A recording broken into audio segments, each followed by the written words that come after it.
Kabupaten Ngawi yang ramah, menjadi tempat yang sempurna untuk belajar, berproses, dan menempa diri. Selamat datang di SMP Muhammadiyah 5 Ngawi.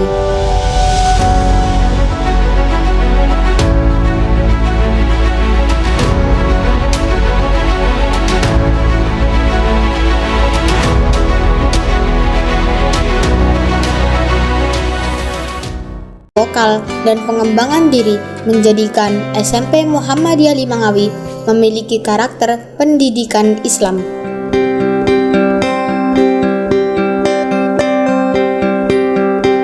SMP Muhammadiyah 5 Ngawi terus gencar membentuk karakter dan kepribadian siswa yang memiliki akidah dan berakhlak karimah. Dibuktikan dengan melakukan kegiatan sholat duha dan membaca Asmaul Husna sebelum melakukan kegiatan.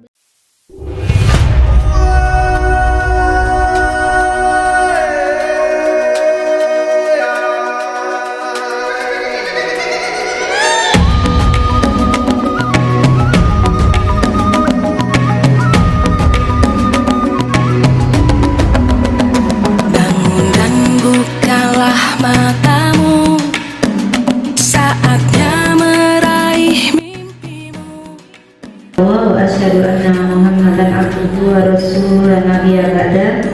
Marilah pertama kita bersyukur kepada Allah Subhanahu wa taala bahwasanya pada siang hari ini kita diberikan kekuatan dan semangat yang luar biasa untuk bisa berkumpul di aula ini dalam keadaan sehat walafiat. Bapak Ibu, pada saat kita ini akan tentu saja modal kita apa sebagai seorang guru, yaitu budaya positif. Budaya positif ini bukan budaya kebudayaan, itu bukan ya, tetapi pembawaan kita bagaimana kita mendampingi anak kita, mengajar, mendidik anak-anak bagaimana supaya menjadi karakter yang seperti itu. Maksud Jawa adalah memahami konsep pendidikan menurut Ki Hajar Dewantara. Sebenarnya kita itu konsep, karena kita di lingkungan Muhammadiyah ya, konsep pendidikan kita itu bermaksud pada Ki Haji Ahmad Dahlan, memahami konsep disiplin positif untuk memudahkan murid dengan profil pelajar Pancasila, kemudian memahami peran eksplorasi konsep disiplin positif dan nilai-nilai kebajikan universal. Disiplin positif kita di sini ada teori kontrol, teori pilihan dari William Glasser. Jadi teori ini yaitu Anda tidak bisa mengontrol orang lain, karena yang mengontrol diri kita itu kita sendiri. Kita tidak bisa mengontrol perilaku kita itu, perilaku anak-anak juga itu mempunyai tujuan. Mereka termotivasi itu karena apa? Karena termotivasi untuk menghindari hukuman. Ada juga yang termotivasi untuk mendapatkan imbalan. Kemudian ada yang termotivasi untuk menghargai diri sendiri. Nah, dari sekian itu ada 5 kontrol, yaitu Bapak Ibu Guru menjadi seorang penghukum atau menjadi pembuat rasa bersalah atau menjadi teman, ataupun Bapak Ibu Guru di sini menjadi manajer. Nah, Bapak Ibu Guru di sini banyak berperan ya. Apakah kita memiliki motivasi yang saya sebutkan di atas? Mereka telah memiliki motivasi intrinsik yang dapat jangka panjang, memotivasi yang tidak akan berpengaruh kepada adanya hukuman ataupun hadiah, bersifat universal dan lintas bahasa, suku bangsa, agama maupun latar belakang. Nilai-nilai kebajikan yang ingin dicapai oleh setiap murid pada saat mereka melakukan kebajikan, kita kenal dengan yang sudah kita terapkan menjadi profil pelajar Pancasila unggul dan berkemajuan. Apa saja di sana anak-anak akan kita bawa agar mereka menjadi orang yang beriman, mandiri, bernalar kritis, berkebinekaan global, bergotong royong, dan kreatif. Teori motivasi tadi hukuman, penghargaan, dan restitusi. Bapak Ibu pernah menghukum anak-anak? Pernah memberi penghargaan? Pernah membuat restitusi? Ya. Motivasi perilaku manusia. Ada motivasi eksternal. Eksternal itu berarti dari luar.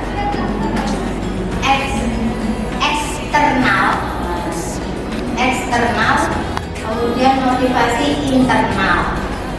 Itu juga sisi positifnya ya, untuk menghindari ketidaknyamanan diri juga. Apa bedanya hukuman dan penghargaan, Bapak Ibu? Punishment, apa bedanya hukuman dan penghargaan? Hukuman itu negatif, sedangkan penghargaan itu positif. Penghargaan itu positif ya. Dorongannya untuk apa ini? Dorongan untuk memberi penghargaan. Ya. Dorongannya untuk orang berbina. Itu baiklah begini. Ya. Nah, kemudian dan penghargaan apa lagi ya? Agar mempelajari sesuatu yang baru atau pada seorang karyawan untuk melakukan pekerjaan yang berkualitas, kita sedang berasumsi kepada mereka jika mereka dapat melakukannya atau mereka tidak akan memilih untuk melakukannya. Hukuman dan konsekuensi tindakan terhadap suatu pelanggaran pada umumnya berbentuk pelanggaran atau konsekuensi. Kepedulian, rasa tanggung jawab, situasi itu saat kita menolong murid baru di kelas kita, biasanya Bapak Ibu guru mengamati anak, ada nilai-nilai kebajikan di situ, atau ada yang membantu teman melakukan tugasnya gitu, seperti ini. Nah, kalau contoh seperti ini, mencatat 100 kali di dalam buku, saya tidak akan terlambat lagi. Misalnya ini. Ini hukuman atau konsekuensi, Bapak Ibu? Konsekuensi ya. Ya. Kalau lari mengelilingi lapangan basket, hukuman. Kemudian murid diminta push up, push up 5 kali. Hukuman atau konsekuensi?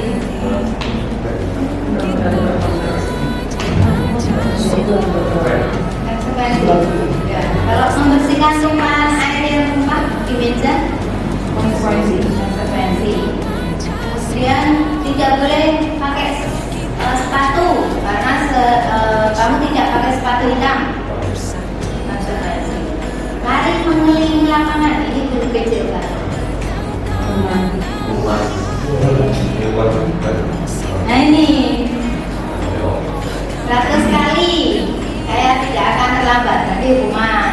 Mengelilingi lapangan basket, hukuman. Push up, hukuman. Menggantikan tugas. Nah ini perbedaan hukuman dan konsekuensi. Ingat ya, hukuman sesuatu yang menyakitkan. Tapi kalau konsekuensi, sesuatu yang harus terjadi. Kalau hukuman membuat anak sakit fisik biasanya. Kalau konsekuensi membuat anak merasa tidak nyaman tapi dalam waktu yang dekat, tidak ada juga, tidak trauma dan sebagainya. Kalau hukuman biasanya mendorong anak menyakiti diri sendiri, sakit hatinya. Kalau konsekuensi mendorong anak agar mudah menyesuaikan diri. Dibuat tidak nyaman tetapi dalam waktu yang dekat, tidak terlalu lama. Sekarang adalah restitusi. Restitusi adalah proses menciptakan kondisi bagi murid untuk memperbaiki kesalahan mereka, sehingga mereka bisa kembali pada kelompok mereka dengan karakter yang lebih kuat. Kita meyakinkan anak manusia, bagaimana mereka harus memperlakukan orang lain itu bagaimana. Keyakinan kelas apa itu? Menurut masih tahu. Enggak baca lah. Enggak belajar. Kalau peraturan Tidak. beda. Kembali. Peraturan itu pihak sekolah ya. Kalau keyakinan kelas ataupun kontrak belajar. Mengapa tidak peraturan saja? Mengapa harus keyakinan peraturan? Itu peraturan yang kita buat untuk sekolah. Jadi sepihak saja, anak tidak boleh membawa HP, itu kan sepihak. Tetapi kalau keyakinan kelas, kita berkeyakinan, kita bersepakat dengan anak, apakah nanti kita boleh makan di kelas, apakah kita nanti bisa boleh minum di kelas, ataukah boleh buang air kecil, izin gitu ya. Itu lebih menggerakkan seseorang dibandingkan mengikuti serangkaian peraturan-peraturan. Ada peraturan yang selalu kembalikan buku di tempatnya. Biasanya gimana ini Pak Presiden? Peraturan ini di perpustakaan, dilarang mengganggu orang lain. Masih bahagia? Alhamdulillah. Pak Ferry masih bahagia? Selalu. Pak Izul masih bahagia? Pak Rizal masih bahagia? Ustaz Arifin, bahagia Anda? Bahagia? Mas Fatni, panjenengan bahagia botol? Selalu bahagia. Jadilah masih bahagia. Mbak Ristika? Bahagia ya. Mbak Anissa? Bahagia. Itu baru Juwati bahagia tak ada? Insya Allah. Benar ya nih? Always bahagia. Bu Endang, apakah Anda bahagia? Insya Allah. Sada Amila? Sada Ristika? Sada Salika? Insya Allah. Sada Wardah? Yang pegang kamera masih bahagia? Selalu, Bu. Yang di sebelah saya tidak saya ditanya. Ya, terima kasih Bapak Ibu atas penjelasan saya hari ini. Saya tahu nanti jawabannya. Ya.